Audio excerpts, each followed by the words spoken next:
مذاکرات کا تو سمجھ لیں کہ آج جو ہے نا وہ تقریباً خاتمہ ہو گیا، اس کا امکان اب بالکل نہیں رہ گیا. What next? اب کیا ہوگا؟ حالات کدھر جا رہے ہیں؟ دیکھیں عامر، یہ آپ بھی جانتے تھے، میں بھی کہتا بھی رہا تھا، لکھا بھی ہے کہ یہ کہیں یہ بات چیت جو ہے کسی نقطے پہ نہیں پہنچ سکتی ہے. دیکھیں اس میں نہ گورنمنٹ کا دلچسپی وہ دکھانے کے لیے انہوں نے کہا جی ہم بیٹھنے کے تیار ہیں، لیکن اگر دیکھا جائے تو کوئی سنجیدگی نہیں تھی اس چیز میں. ایک تو سب سے بنیادی چیز ہے، دیکھیں جب بات چیت ہوتی ہے تو ایک تو اگر آپ سنجیدہ ہیں اور کسی مسئلے کو حل کرنا چاہتے ہیں، خاص طور پہ جو سیاسی ایک غیر استحکام کی صورتحال ہے یہاں پہ، اگر اس کو آپ درست کرنا چاہتے ہیں تو پھر جو ہے آپ کو یہ بھی طے کرنا پڑے گا کہ کن چیزوں پہ بات ہو سکتی ہے تاکہ حالات زیادہ بہتر ہو سکیں. اور سب سے بنیادی چیز کسی بھی بات چیت میں ہوتی ہے، ہم پہلے دیکھ چکے ہیں کہ ایک تو یہ ہوتا ہے کہ آپ ایک فضا پیدا کرتے ہیں. بات چیت تو بہت سارے اور مسائل پہ بھی ہو سکتی ہے، لیکن ایک فضا بنانی پڑتی ہے جس میں ایک آپ جس کو کہتے ہیں کانفیڈنس بلڈنگ میجرز. اگر وہ بھی لینے کے لیے تیار نہیں ہے حکومت تو پھر بات چیت تو ہو نہیں سکتی تھی. پی ٹی آئی نے، جیسے آپ نے خود بھی کہا ہے کہ پی ٹی آئی کو جو ہے وہ بھی ایک مشکلات کا سامنا ہے، اور انہوں نے بات چیت کا دروازہ بھی کھولا جو کہ پہلے نہیں کھولتے تھے. لیکن میرا خیال یہ ہے کہ ان کو بھی اندازہ اچھا تھا کہ یہ کہیں پہ جائے گی نہیں بات چیت. ایک تو سب سے بنیادی چیز ہے کہ جیسے ابھی آپ نے کہا کمیشن کی، تو یہ تو بہت ہی معمولی سی چیز تھی جس کو کوئی بھی حکومت، کوئی بھی، ویسے بھی اگر مذاکرات نہیں بھی ہو رہے تھے تو یہ چیزیں بننی چاہیے تھی کمیشن. ایک تو سب سے بڑی بات چھوڑیں پی ٹی آئی کہتی ہے نہیں کہتی ہے، ایک پاکستانی کی حیثیت سے آنا چاہ رہے تھے. ہم نے مزاحمت کی اور ہمیں ہر دور میں صحافیوں نے اور سول سوسائٹی نے مزاحمت کی ہے، تو یہ جو کرنے جا رہے ہیں یہ کیا اتنا ہی آسان ہے کہ یہ ہو جائے گا، امپلیمنٹ بھی ہو جائے گا؟ دیکھیں عامر، یہ جیسے اسامہ کو بھی یاد ہوگا کہ یہ پہلے سے بہت کوشش جاری تھی. نواز شریف صاحب کی جو تیسری حکومت تھی اس وقت سے یہ سلسلہ شروع ہوا تھا، پھر اس کو میرا خیال ختم ہونا پڑا، پھر عمران خان صاحب کی گورنمنٹ میں بھی یہ بات آئی تھی. بالکل صحیح ہے.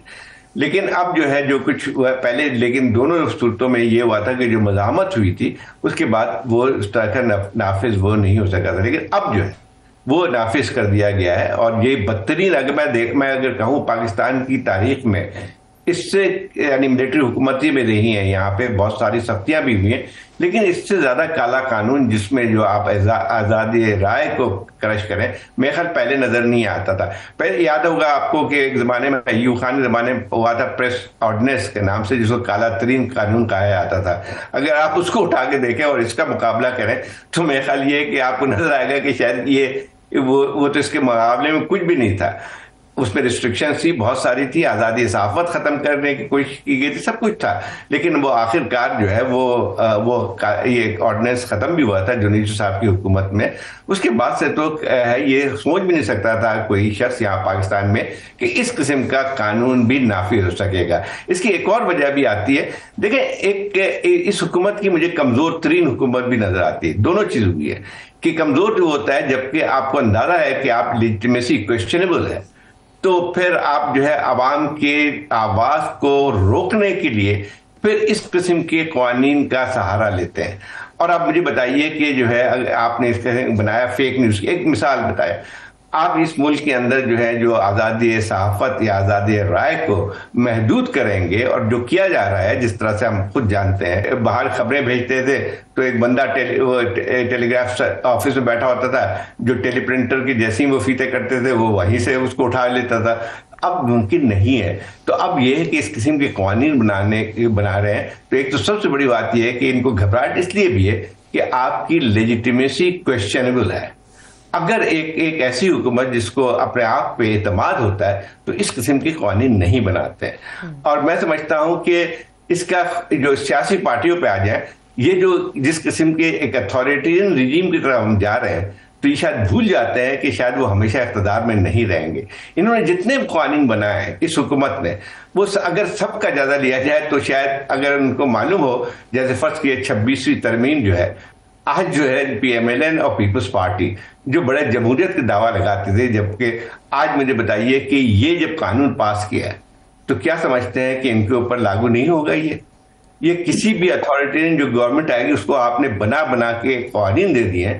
تو افسوسناک بات یہ آتی ہے کہ جو سب سے زیادہ خراب قوانین اور سب سے زیادہ جو اس قسم کی چیز چاہے جوڈیشری کے حوالے سے ہو، چاہے وہ پریس کے حوالے سے ہو، پیکا قانون ہو، چاہے 26ویں ترمیم ہو، وہ سب کی سب جو ہے سویلین حکومت، سو کالڈ ظاہر بات ہے کہ آج ہی جسٹس منصور علی شاہ صاحب کے جو انہوں نے فیصلہ محفوظ کیا ہے اس کے اندر جو بے بسی کا اظہار کیا ہے کہ میں اگر لکھ کے بھی آرڈر بھی پاس کر دوں یا تجویز بھی دے دوں کہ آپ یہ 26ویں آئینی ترمیم کے اوپر فل کوٹ لگائیں تو کسی نے نہیں سننی، اور یہ انتظامی جو جوڈیشل آرڈر کے اوپر انتظامیہ جو ہے ثابت ہو چکی ہوئی ہے، تو جو بے بسی ان کی طرف سے آج آبزرویشن میں نظر آ رہی ہے، اس کے بعد کیا کس سے امید لگائیں؟ تو یہ کیا سڑکوں پہ ہی لڑائی کرنی پڑے گی آپ کو ہمیں؟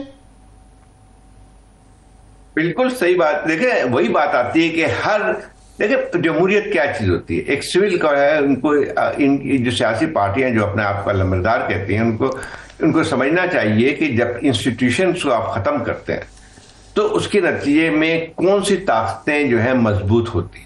سب کو آپ جوڈیشری کو کمزور کرتے ہیں، اس کا مطلب رول آف لا کی چھوٹی موٹی بھی چیز رہ گئی ہے ہمارے ہاں. چلیے بہت اچھا عدلیہ کا رول نہیں رہا ہے، وہ الگ بات ہے، لیکن آپ جو ہے ان کی آزادی کو ختم کر کے آپ چاہیں گے کہ اس کو ایگزیکٹو کے تابع کیا جائے، ایک جیسے ڈپارٹمنٹس ہیں حکومت کے اس کو عدلیہ کو اس طرح چلائیں، تو آپ وہ کیا سمجھتے ہیں کہ پھر وہ اس ملک کے اندر قانون کی حکمرانی اور جمہوریت جو ہے چل سکتی ہے؟ نہیں چل سکتی ہے. انہوں نے خود ان تمام چیزوں کو دفن کر رہے ہیں جو کہ سیاسی پارٹیاں جن کے اپنی بقا کے لیے بھی ضروری ہوتی ہے.